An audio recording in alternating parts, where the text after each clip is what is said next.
આંબેડકર વિવાદ મુદ્દે બોલ્યા છે ગુજરાતના મુખ્યમંત્રી ભૂપેન્દ્રભાઈ પટેલના કોંગ્રેસ પર આકરા પ્રહાર। કોંગ્રેસે હંમેશા ડોક્ટર બાબા સાહેબનું અપમાન કર્યું છે।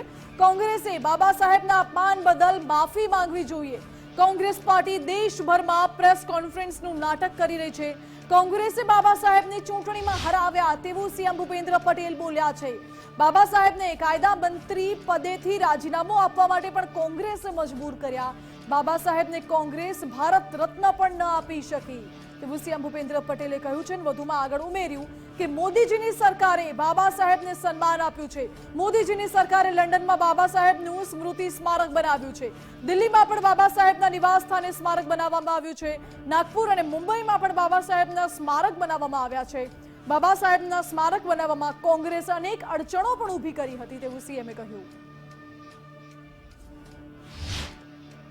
કોંગ્રેસ પાર્ટીએ હર હંમેશ ડોક્ટર બાબા સાહેબ આંબેડકરનું અપમાન કર્યું છે, તેમની મજાક ઉડાડી છે અને નીચા દેખાડવાનું કામ કર્યું છે।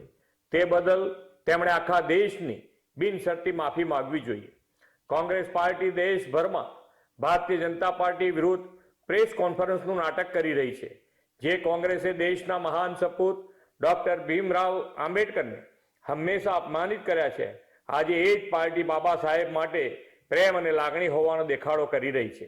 જે કોંગ્રેસે બાબા સાહેબ આંબેડકરને 1952માં લોકસભાની ચૂંટણી અને 1954માં પેટા ચૂંટણીમાં હરાવ્યા, જે કોંગ્રેસે બાબા સાહેબને દેશના કાયદા મંત્રી પદથી રાજીનામું આપવા માટે મજબૂર કર્યા, કોંગ્રેસ પક્ષે જે મહાન સપૂતને ભારત રત્ન પણ નથી આપ્યો, આ પાર્ટીએ બાબા સાહેબનું એક સ્મારક પણ નથી બનવા દીધું।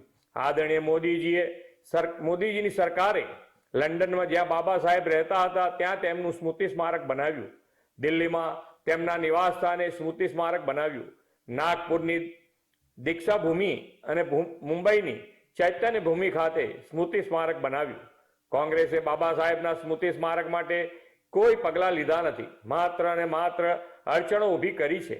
તેમની સામે દેશભરમાં નહેરુ, ઇન્દિરા ગાંધી, સંજય ગાંધી અને રાજીવ ગાંધી નામ પર સેંકડો સ્મારક, હોસ્પિટલ અને રોડ રસ્તાના નામ રાખી દીધા છે। એ કોંગ્રેસ પાર્ટી આજે બાબા સાહેબ આંબેડકરના નામ પર પ્રેસ કોન્ફરન્સ કરી રહી છે। કોંગ્રેસે તેના આ પાખંડ બંધ કરવા જોઈએ। કોંગ્રેસ પક્ષ માન્ય ગૃહમંત્રી શ્રી અમિતભાઈ શાહના વક્તવ્યના એક નાના અંશને કોઈ આધાર કે સંદર્ભ વગર પ્રસ્તુત કરીને એક રાજનીતિક મુદ્દો બનાવવાનો હીન પ્રયાસ કરી રહી છે। દેશની જનતા ખૂબ જ સમજદાર છે અને બધું સમજી રહી છે। આ રીતે કોંગ્રેસની દાળ ગળશે નહીં। કોંગ્રેસ પક્ષે બાબા સાહેબને ભારત રત્ન, પદ્મભૂષણ કે પદ્મ વિભૂષણ સન્માન જ ના આપ્યું, પરંતુ બાબા સાહેબને ચૂંટણીમાં હરાવનાર નારાયણ સદોબા કાજરોલકરને 1970માં પદ્મ વિભૂષણથી સન્માનિત કર્યા। કાજરોલકર માટે પંડિત નહેરુએ ચૂંટણી પ્રચાર કર્યો હતો। આ છે કોંગ્રેસની હકીકત। કોંગ્રેસ પાર્ટીનો આવો આંબેડકર વિરોધી ચહેરો અને તેમના વિરુદ્ધની વિચારધારાનો આખો ચિઠ્ઠો ભાજપ જનતા સમક્ષ મૂકશે।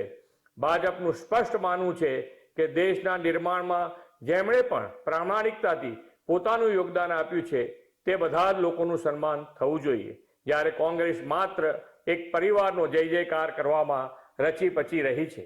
ભાજપ પોતાના ઘોર વિરોધીઓનું પણ સન્માન કરે છે, કારણ કે તે લોકોએ તેમની રીતે રાષ્ટ્ર નિર્માણમાં યોગદાન આપ્યું છે, પણ કોંગ્રેસ માટે તો એક પરિવાર જ સર્વસ્વ છે।